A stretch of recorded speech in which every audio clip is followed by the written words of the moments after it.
Bueno, si les parece, seguimos. ¿Tienen a la vista la pantalla? Sí, profe. Excelente, muchas gracias.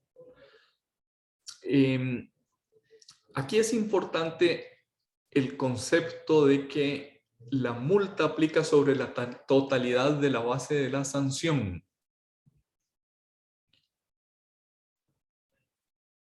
Y sin embargo, esa base de la sanción proviene de un coeficiente, de un numerador y de un denominador. Hay que hacer una operación matemática. En el coeficiente, en el numerador, se pone la suma de multiplicar los incrementos sancionables por el tipo de tributo,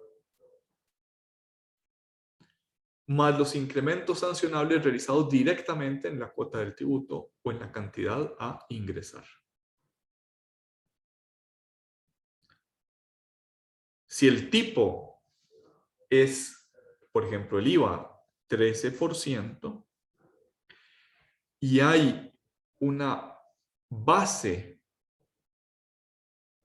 que se incrementa porque el declarado o el que se omitió declarar, supongamos que era 100, 13 por 100, esa es la cifra que va en el numerador. Pero todos esos incrementos son incrementos sancionables. Recuerdan que en una filmina anterior habíamos dicho que la conducta puede ser muy grave, puede ser grave o puede ser leve. También la conducta puede ser no sancionable. ¿Por qué podría ser no sancionable?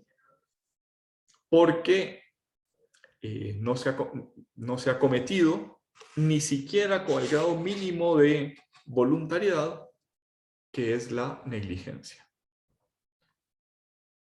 Podría el sujeto pasivo de la obligación tributaria haber actuado de buena fe, no con negligencia, con diligencia, y aún así tener un diferendo con la administración tributaria que se materialice en un aumento en la cuota del tributo o cantidad a pagar. Pues bien, en ese caso, que no sea sancionable, eso no se incluye en el denominador. Había 3 conductas en nuestra filmina anterior: leve, grave, muy grave. Añadamos una cuarta, no sancionable, porque ni siquiera llega a leve la conducta.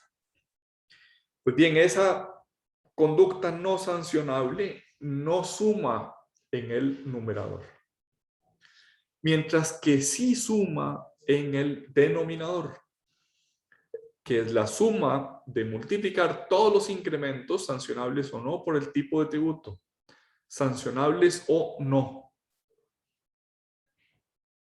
leves, graves, muy graves, o bien no sancionables. Dicho en otras palabras, los aumentos sancionables en el denominador, los aumentos totales sancionables o no sancionables en el denominador. ¿Se entiende lo que acabo de decir? Luis, ¿no hay dudas? Fernanda, Julio.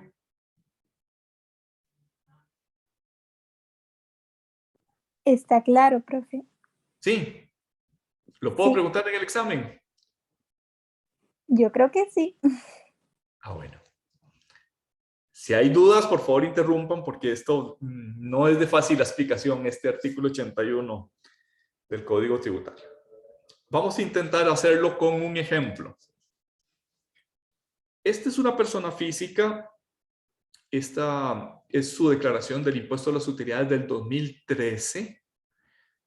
¿Por qué el 2013? Porque recuerden que es las filminas que utilizó don Gerardo Durán en el 2012 para explicarle a los diputados cómo iba a funcionar. Son las filminas que él preparó. La declaración de impuesto a las utilidades de una persona física en el 2013, que declaró ingresos menos gastos, ingresos brutos menos gastos, una renta neta, una base imponible de 2.547.321 colones. ¿Cuánto le corresponde a 2.547.321 de impuesto?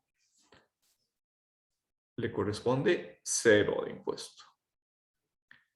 ¿Por qué? Porque 2,5 millones está por debajo del mínimo exento del 2013. ¿Se entendió esta primera parte? Declaró ingresos menos gastos, total renta neta o base imponible, 2,5 millones, a los que les corresponde, y por tanto a lo que autoliquidó, 0% de cuota tributaria.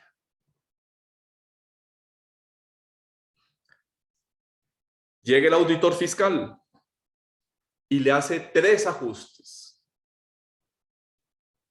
En el primer ajuste dice, aquí hay compras que están respaldadas por facturas de proveedores falsos.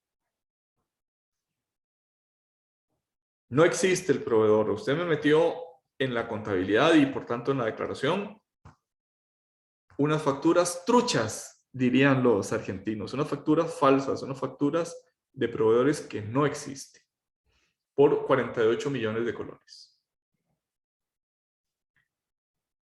Además, le pagó a empleados ocasionales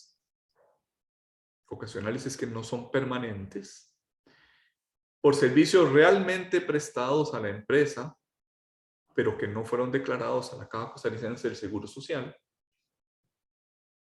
Recuerden que el artículo 9 de la Ley del Impuesto sobre la Renta dice que no son deducibles las remuneraciones no sometidas a cotización al régimen de seguridad social. Si se le paga a un empleado y eso no forma parte de la base de cálculo de las cuotas de seguridad social, entonces no es deducible a efectos del impuesto sobre la renta. Pues bien, don Ramón Pérez le pagó a unos empleados ocasionales por servicios realmente prestados, o sea, no es que está tratando de engañar al fisco. Los servicios sí fueron prestados y sí se le pagó esa remuneración. Lo que pasa es que no se admite la deducción porque no estaban en el régimen de cotización a la seguridad social por 24 millones de colones. El tercer ajuste es un ajuste que llama de gastos improcedentes, adecuadamente documentados, debidamente documentados, presentados o basados en una interpretación razonable, más que razonada, razonable, del artículo 8 de la Ley del Impuesto sobre la Renta, que establece cuáles son los gastos deducibles. Don Ramón considera que son deducibles y su interpretación es razonable, pero el auditor fiscal no la comparte. Es decir, el auditor fiscal objeta esa interpretación y dice, no, esto es improcedente. Por la suma de 12 millones de colones. ¿Cuántos son los aumentos? La suma de 48 más 24 más 12, es decir, un total de aumentos de 84 millones, aumentos totales en la base. Esos 84 millones más los 2,000 que él había declarado tienen o determinan una base imponible correcta de 86.547.321 colones. ¿Se entendió hasta aquí la operación matemática que llevamos? Sí, profe. Bien. Así como a 2,5 millones le correspondía un impuesto de 0, a 86.500.000 le corresponde 19.967.380 colones de impuesto. ¿Cuál es la base inicial de la sanción? La diferencia entre lo declarado, 0, y la cuota determinada por el auditor, 19 millones. Es la base inicial de la sanción.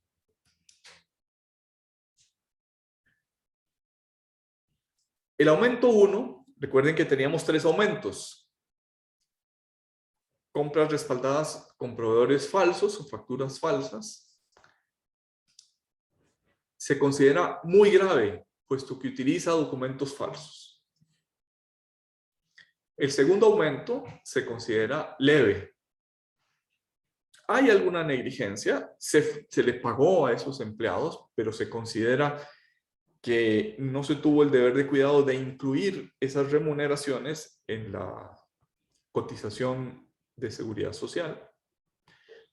Y el último aumento, el aumento que se basaba en una interpretación razonable del artículo 8, se considera no sancionable. Por tanto, ¿cuánto suman todos los incrementos sancionables o no?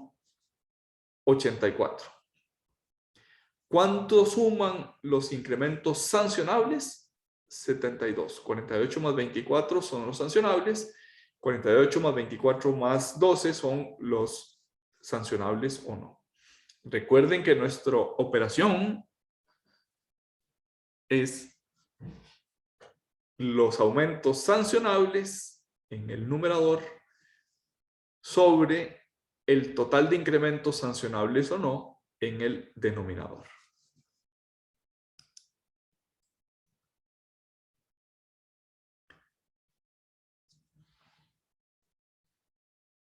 El tipo medio, tal vez vamos a pasarnos a esta filmina. No nos podemos pasar a esta filmina.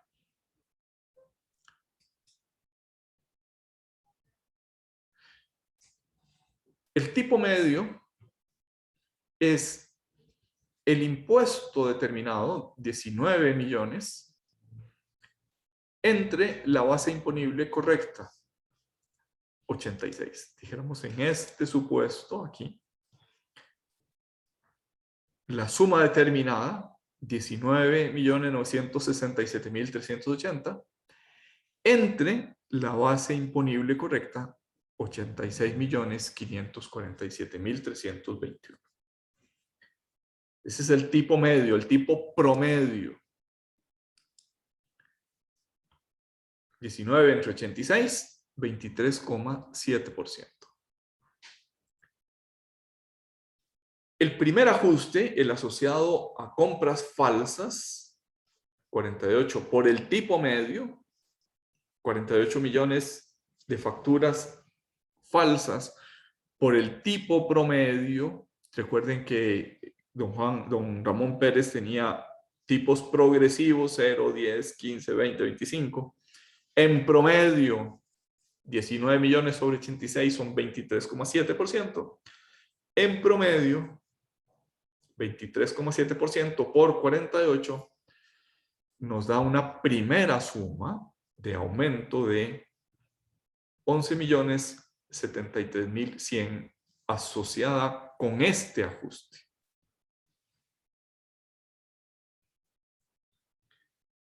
¿Cuánto supone este ajuste del total? El total de ajustes era 19. Este ajuste son 11 millones. 11 sobre 19 es el 55,45%, es decir, supera el 10% de la base de la sanción.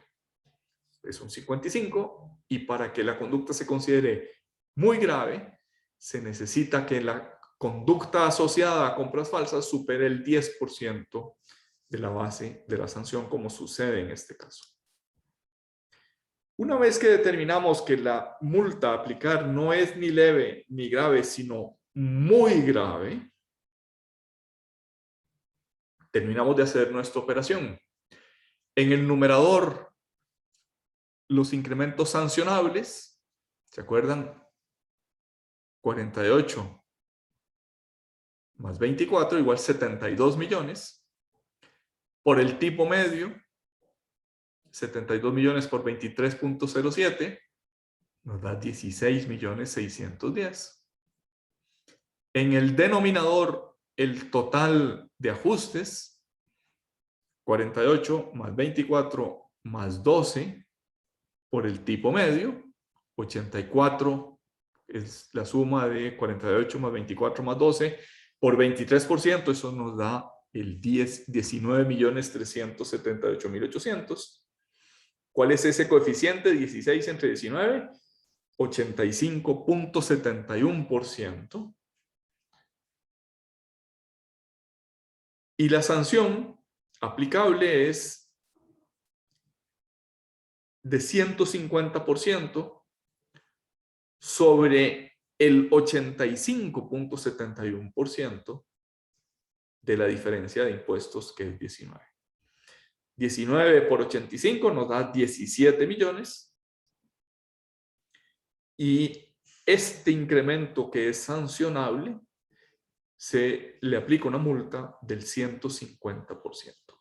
17 millones por 150, una multa de 25.671.061 colones. Hasta aquí la multa del artículo 81 del Código de Normas y Procedimientos Tributarios. ¿Dudas, aclaraciones, comentarios, preguntas?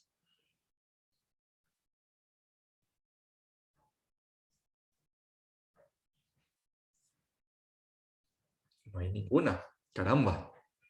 Irene, ¿lo entendiste a pesar de lo enrevesado que es este artículo 81?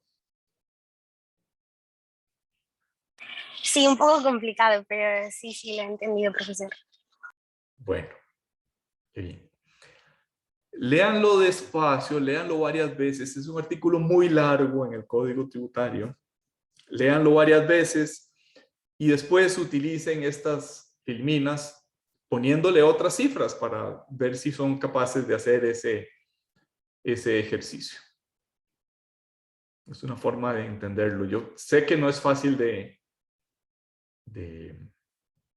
captar en todas sus consecuencias. Bien, ese era el artículo 81. Pasamos al artículo 82, que son la resistencia a las actuaciones de control, a las actuaciones de fiscalización. Dice el diccionario de la Real Academia, resistencia es, en su sexta acepción, la repugnancia, el contrariar, el rechazar, el contradecir, la renuencia a hacer o cumplir algo. ¿Qué es ese algo? Las actuaciones de fiscalización del auditor fiscal. Algunas conductas que configuran esa resistencia: no facilitar los documentos, los registros, los justificantes, los programas informáticos, los archivos informáticos que sean requeridos por el auditor fiscal. No entregar esa información. No atender algún requerimiento debidamente notificado. La incomparecencia injustificada. Esto sucede sobre todo cuando el auditor llama al contribuyente: venga a la oficina el próximo martes a las 9 de la mañana, y el fiscalizado, el sujeto auditado, no llega injustificadamente. O bien negar o impedir la entrada a funcionarios en locales, establecimientos relacionados con obligaciones tributarias. Negar o impedir la entrada o la permanencia. La primera resistencia se le aplica una multa de 2 salarios base. Esto ha ido subiendo. En el 2013, al que se refieren estas filminas de don Gerardo Durán, eso equivalía a 758.800 colones. La segunda resistencia, o sea, se le requirió y no llegó por segunda vez o no presentó la información por segunda vez, la multa es de 5 salarios base. Y a la tercera resistencia, una multa del 2% de los ingresos brutos del periodo anterior en el impuesto sobre las utilidades. Primera, 2 salarios base. Segunda, 5 salarios base. Tercera, 2% de los ingresos brutos con un mínimo de 10 salarios base y un máximo de 100 salarios base.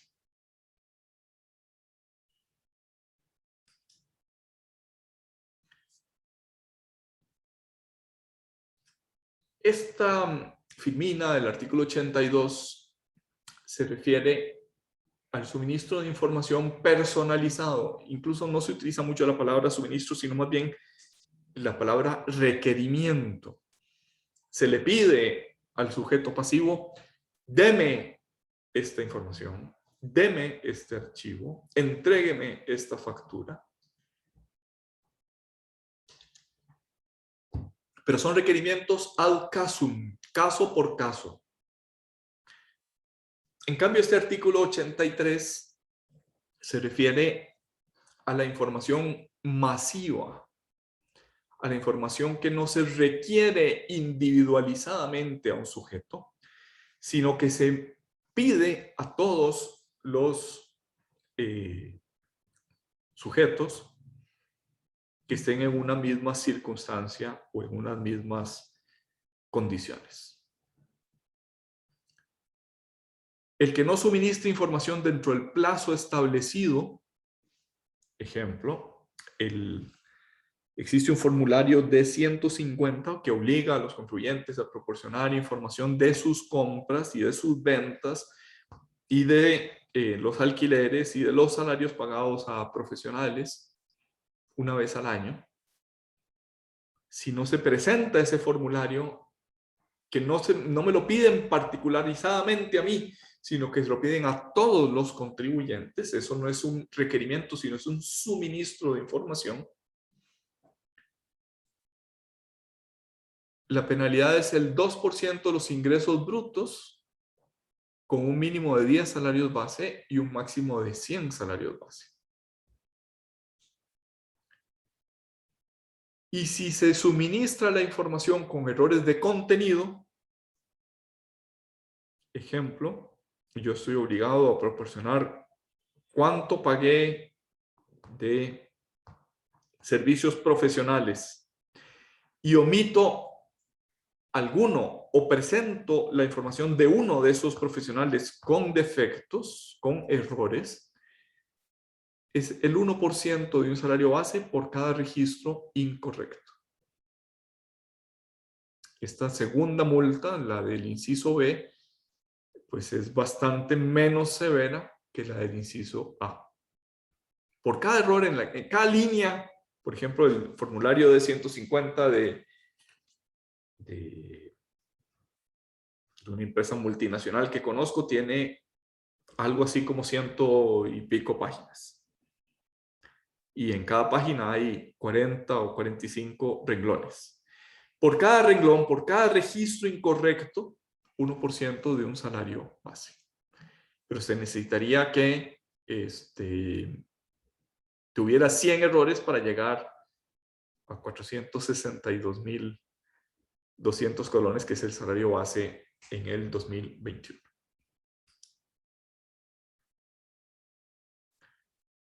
El artículo 103 ter, hasta el anterior era el artículo 83. El artículo 103 ter también se refiere a incumplimiento en el suministro, no en el requerimiento individualizado, sino en el suministro de información por sujetos que son entidades financieras, supervisadas o reguladas por alguna de las superintendencias del país, es decir, por la SUGEF, por SUGEVAL, por la Superintendencia de Pensiones.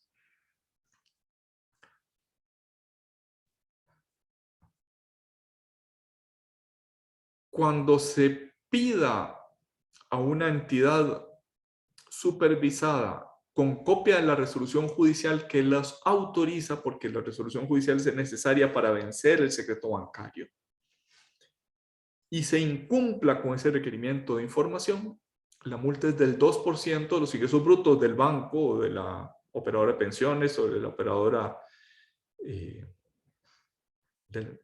la entidad financiera supervisada. 2% de los ingresos brutos puede ser una suma muy cuantiosa, con un mínimo de 10 salarios base y un máximo de 100 salarios base.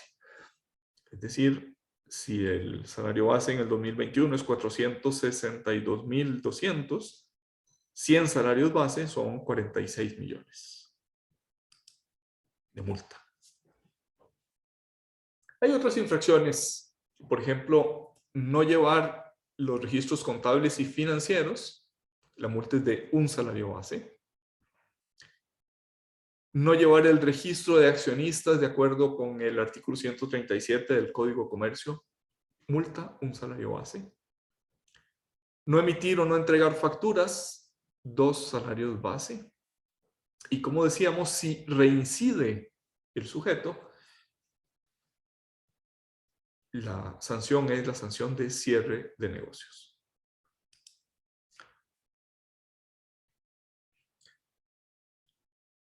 A mí me gusta hacer esta comparación con otro país del área centroamericana.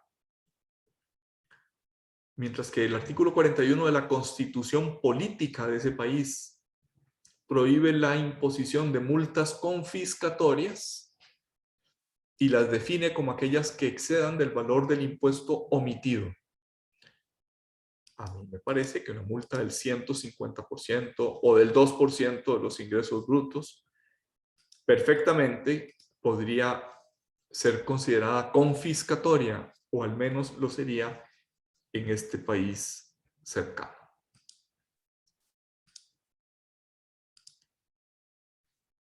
Vamos a hablar unos minutos del cierre de negocios, de la sanción de cierre de negocios.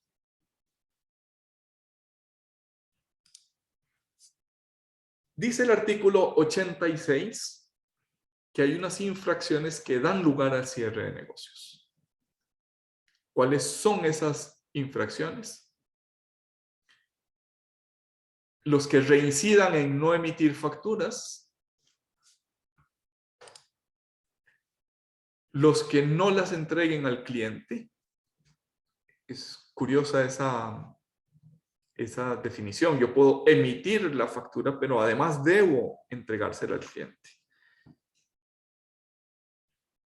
Decía en una exposición el Tribunal Fiscal Administrativo, por ejemplo, en un bar no solo es que yo emita la factura en la caja del bar, sino que el mesero tiene que llevar la factura y dársela al cliente, es más, metérsela en la bolsa, por decirlo de alguna manera, y si el cliente la saca y la tiene en el piso, bueno, ya no se comete la infracción.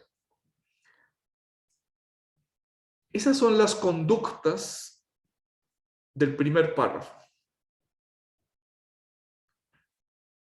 Se necesita que haya reincidencia, es decir, que haya una segunda vez dentro del plazo de prescripción. Con el plazo de prescripción, 4 años.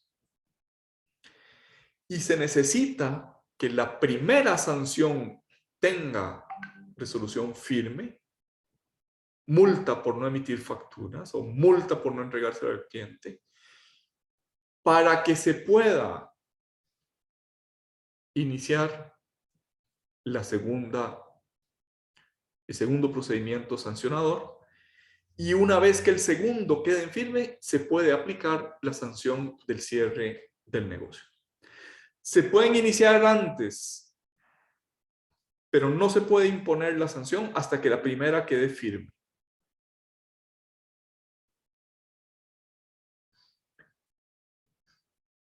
En el último párrafo, también se aplicará la sanción por 5 días naturales, la sanción de cierre por 5 días naturales, al que previamente es requerido por la Administración Tributaria para que presente las declaraciones omitidas o entregue las sumas que haya retenido, no lo haga dentro del plazo concedido al efecto. Esta conducta se refiere siempre al impuesto, a los impuestos indirectos de ventas, actualmente impuesto al valor agregado, e impuesto selectivo de consumo. Esto es, la administración puede pedirme, presente la declaración que no me presentó, o págueme el tributo que no me pagó, y hágalo dentro del plazo que normalmente es de 10 días hábiles. Y si se excede ese plazo, no entrega la declaración o no ingresa la suma percibida, entonces aplica la sanción del cierre de negocios. Pongamos atención a los verbos con los que inician el párrafo primero y tercero. En el primer párrafo, la administración tributaria queda facultada, queda autorizada, tiene el poder para imponer la sanción. El verbo del tercer párrafo es un poquito distinto, o el tiempo verbal es un poquito distinto. También se aplicará la sanción. El primer párrafo pareciera decir puede. En el tercer párrafo pareciera decir debe imponer la sanción la administración tributaria. Esta interpretación que acabo de hacer en el primer párrafo es una potestad que se puede usar o no. Y en el último párrafo es obligatorio imponer la sanción. Dio lugar a una interpretación de los tribunales y confirmada por la Sala Primera de la Corte Suprema de Justicia, de que las conductas del primer párrafo daban lugar a una imposición facultativa, no obligatoria, de la sanción, mientras que esa valoración sobre imponer o no la sanción no se podía hacer respecto de las causales del último párrafo. Hay pues 4 causales. No emitir facturas o comprobantes autorizados. No entregarlas. Actualmente sus comprobantes son facturas electrónicas que se entregan por correo electrónico. A y B son las conductas del primer párrafo del artículo 86. C y D son las conductas del tercer párrafo, del último párrafo. No presentar las declaraciones después de ser requerido o no ingresar las sumas retenidas, percibidas o cobradas en el plazo concedido para hacerlo. Y esas sumas tienen que ser del impuesto al valor agregado o selectivo de consumo. Esa conducta, perdón, esa interpretación de que las causales C y D no admiten interpretación facultativa, sino que son de aplicación casi automática, podríamos decir, fue declarada inconstitucional por la Sala Cuarta de la Corte Suprema de Justicia. Para terminar los temas que tienen que ver con ilícitos tributarios, vamos a hacer una pequeña excursión por la teoría del bien jurídico tutelado.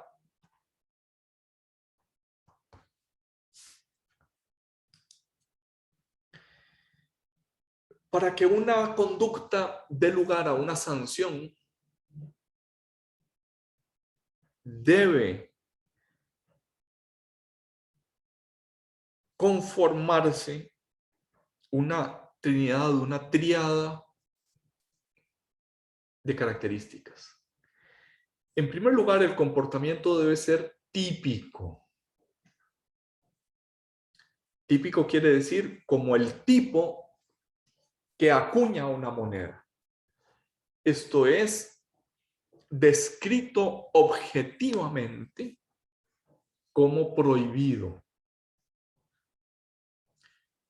Vamos a saltarnos el segundo y hacer pie en el tercero. Debe ser culpable. Es decir, junto al elemento objetivo descripción objetiva de la conducta a sancionar, haber incurrido en esa conducta, se necesita que la conducta sea culpable, es decir, que al menos tenga el más básico de los elementos volitivos, el más básico de los elementos de voluntariedad para que sea sancionable. Es el elemento subjetivo.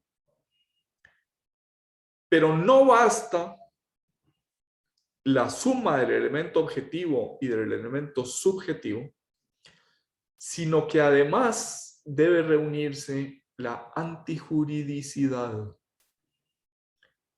La antijuridicidad material. Esto es, el Estado no prohíbe porque sí.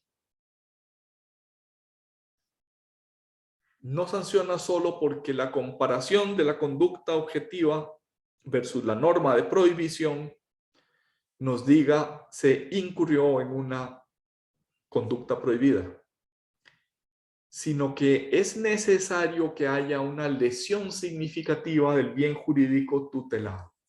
En eso consiste la antijuridicidad, en que el bien jurídicamente tutelado por la norma de prohibición haya sido lesionado de manera tal que amerite poner la sanción.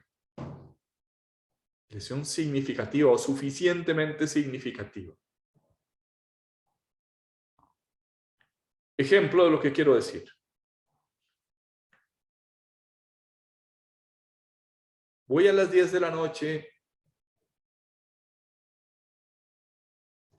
en pandemia y hay prohibición de circular a partir de las 10 de la noche. Y a las 10 de la noche cruzo la cuadra que está a 300 metros de mi casa.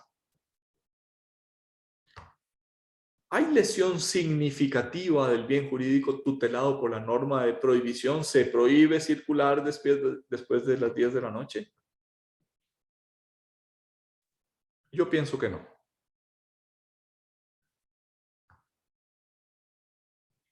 Permítanme que les cuente un chiste.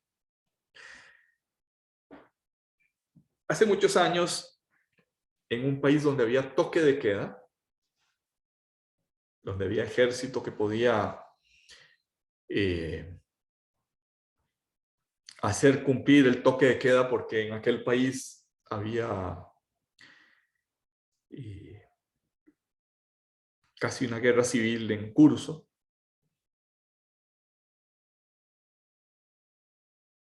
El toque de queda era a las 10 de la noche. Iban dos militares armados haciendo cumplir el toque de queda.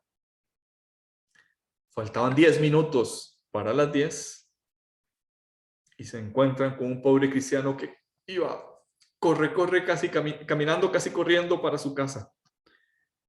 Y uno de los soldados vuelve a ver su reloj y dice, ah, caramba, faltan 10 minutos, y saca la pistola y ¡prá!, le dispara al que caminaba deprisa hacia su casa. ¿Y por qué lo mataste?, le dice el compañero de armas. Yo sé dónde vive, en 10 minutos no llegaba a su casa. Bien, ese chiste tan malo, como no los oigo, quizás ninguno se rió de mi chiste. Ese chiste tan malo era para señalar que el bien jurídico tutelado por la norma de prohibición tiene que ser lesionado significativamente, porque el Estado no castiga por castigar.